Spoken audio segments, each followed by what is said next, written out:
This is the process shot. I'm Michael. I'm stuck in a haunted movie theater, and I think it's trying to drive me insane, at least based on the movie I just saw.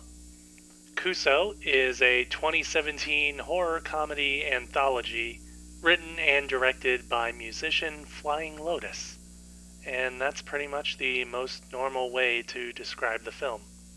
The stories within the film aren't directly connected with each other, but they are all set in a post-apocalyptic California, which has seen the effects of a massive earthquake and some strange disease, though life seems to go on as usual for the characters.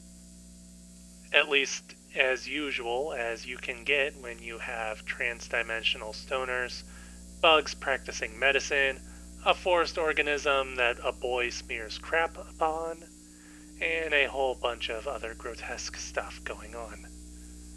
The individual stories are a bit scattered, more focused on imagery and world building than relaying a complete story in themselves or as a whole. They know when to come in and get out without feeling too jumpy, but transitions aren't entirely smooth, nor do they really try to be.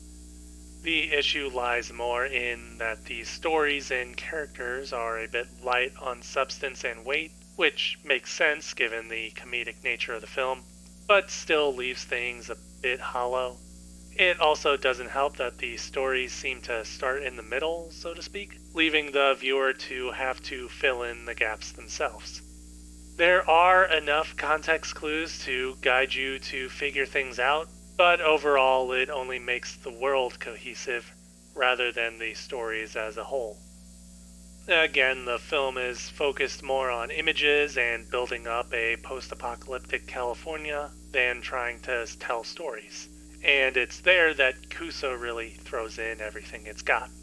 The whole film seems to have been designed entirely around being as gross as possible, with thick fluids, misshapen figures, and dirty rooms littered with filth within almost every environment. At times, it cuts to animated sequences that are just as unusual and grotesque as the rest of the film, which makes for interesting variety, as well as act as scene transitions.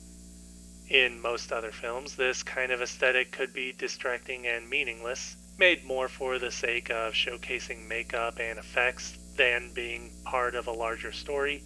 But in this case, they play into the overall setting of Kuso, the new environment that's to be found after the earthquake, as well as a bit of social commentary, though this is only made explicit near the end of the film.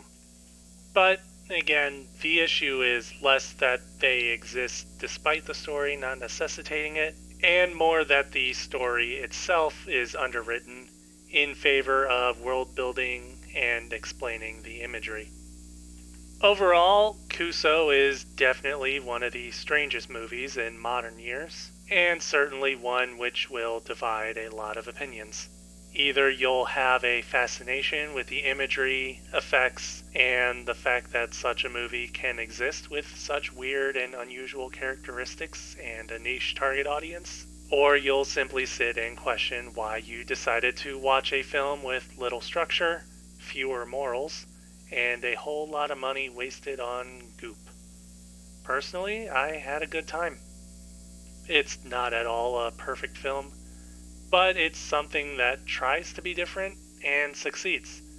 And it's something that tries to build upon multiple aspects of a new world and manages to do that as well, if at the cost of having actual stories to tell.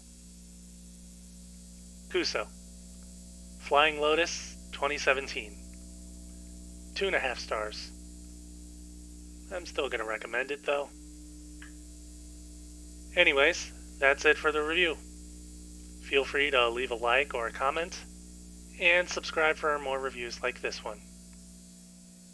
I have to go take a shower now, and maybe clean up around this place. Ugh.